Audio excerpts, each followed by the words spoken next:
এই মুহূর্তে সবথেকে গুরুত্বপূর্ণ খবর। সন্দেশখালী কাণ্ডে বাংলায় রাষ্ট্রপতি শাসন জারি, এই দাবিটাই কিন্তু উঠে গেছে রাজ্য রাজনীতিতে। শুধু দাবি নয়, সুপারিশ আকারে গেছে রাষ্ট্রপতির কাছে।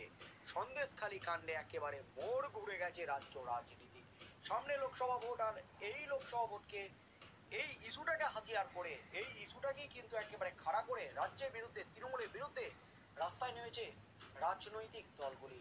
সিপিএম, কংগ্রেস, বিজেপি সমস্ত রাজনৈতিক দল তৃণমূলের বিরুদ্ধে সোচ্চার হচ্ছে সন্দেশখালী ইস্যুটাকে খাড়া করে।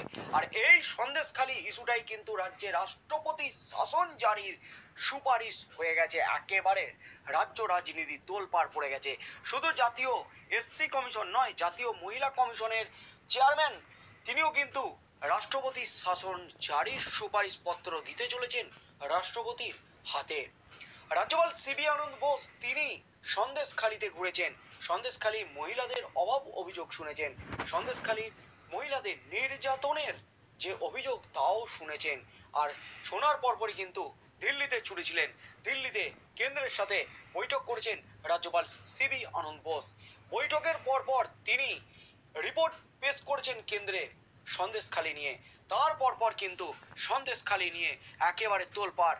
এই মুহূর্তের সবচেয়ে বড় খবর, সন্দেশখালী নিয়ে নড়েচড়ে বসেছে কেন্দ্রীয় স্বরাষ্ট্র মন্ত্রক। কেন্দ্রীয় স্বরাষ্ট্র প্রতিমন্ত্রী তিনি কিন্তু স্পষ্ট করেছেন, সন্দেশখালী কাণ্ডে সন্দেশখালীতে নামতে চলেছে কেন্দ্রীয় বাহিনী। কেন্দ্রীয় বাহিনী নামার কিন্তু ইঙ্গিত একটা এসেছে কেন্দ্রীয় স্বরাষ্ট্র মন্ত্রক থেকে। তার মধ্যেই গতকাল রাজ্যে এসেছিলেন রেখা শর্মা, জাতীয় মহিলা কমিশনের চেয়ারপারসন রেখা শর্মা। তিনি কিন্তু সন্দেশখালীতে ঘুরে একেবারে বিস্ফোরক রিপোর্ট দিয়েছেন। এবং বিস্ফোরক রিপোর্ট তৈরি করেননি তিনি, সন্ধ্যাতেই কিন্তু একেবারে রাজভবনে ছুটেছিলেন রাজ্যপালের সাথে দেখা করতে। রাজ্যপাল সিবি আনন্দ বোসের সাথে ম্যারাথন হাই ভোল্টেজ বৈঠক করেন রেখা শর্মা।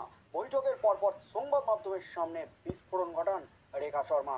এবং আজকে রাজ্য পুলিশের ডিজির সাথে, রাজীব কুমারের সাথে বৈঠক করেন রেখা শর্মা।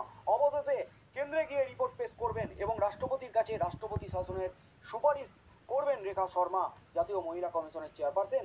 এমনই কিন্তু জানিয়ে দিয়েছেন, ঘোষণা করে দিয়েছেন।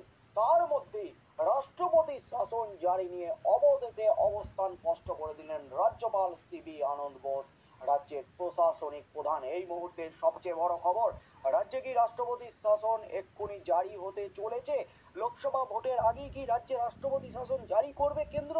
রাজ্যপাল, এবার রাজ্যপাল যা বললেন রাষ্ট্রপতি শাসন নিয়ে, রাষ্ট্রপতি শাসন নিয়ে যা ঘোষণা করলেন রাজ্যপাল, তাতেই কিন্তু নতুন করে শোরগোল পড়ে গেল রাজ্য রাজনীতিতে। এই মুহূর্তের সবচেয়ে বড় খবর, অবশেষে রাষ্ট্রপতি শাসন নিয়ে বড় ঘোষণা রাজ্যপাল সিবি আনন্দ বোসের।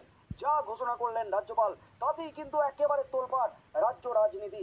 চোপড়ার ঘটনা নিয়ে সরব হয়েছে রাজ্যের শাসক দল তৃণমূল। আর সেই প্রেক্ষিতেই এবার মুখ খুললেন রাজ্যের রাজ্যপাল সিবি আনন্দ বোস।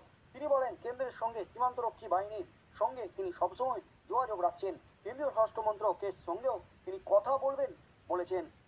তিনি এদিন সাংবাদিকদের বলেন, এই ঘটনার বিচার হওয়া উচিত। সাধারণ মানুষ আমাকে বলেছেন এটা খুব বেদনাদায়ক, আমি খুব দুঃখিত তাদের জন্য। তারা চান দোষীরা শাস্তি পাক। আমি সবার সঙ্গে কথা বলেছি, বিএসএফ এর সঙ্গেও কথা বলেছি। বিএসএফ এই ঘটনায় পজিটিভ অ্যাক্টিভিটি দেখিয়েছে। বিএসএফ আমাকে রিপোর্ট দিয়েছে, তবে কি দিয়েছে সেটা আমি আপনাদের সামনে বলতে পারবো না। তিনি আরো বলেন, আমি মুখ্যমন্ত্রীর সঙ্গে কথা বলবো, কেন্দ্রীয় স্বরাষ্ট্রমন্ত্রীর সঙ্গে কথা বলবো চোপড়ার ঘটনা নিয়ে। বিএসএফ এর বিরুদ্ধে যে অভিযোগ আছে আমি এখানে এসে পেয়েছি, বিএসএফ সেই অভিযোগগুলো দেখছে। রাজ্যের আইন শৃঙ্খলা পরিস্থিতি নিয়ে তিনি বলেন, আইন শৃঙ্খলার অবনতি হলে আমাকে নজরদারি করতে হবে, আমি দেখছি, নজর রাখছি। এটা সঠিক সময় নয় রাজ্যে রাষ্ট্রপতি শাসন নিয়ে কিছু বলার। এই মুহূর্তের সবচেয়ে বড় খবর, রাজ্যে রাষ্ট্রপতি শাসন জারি করার এটাই সঠিক সময় নয়, এমনই কিন্তু বিস্ফোরক দাবি করলেন রাজ্যপাল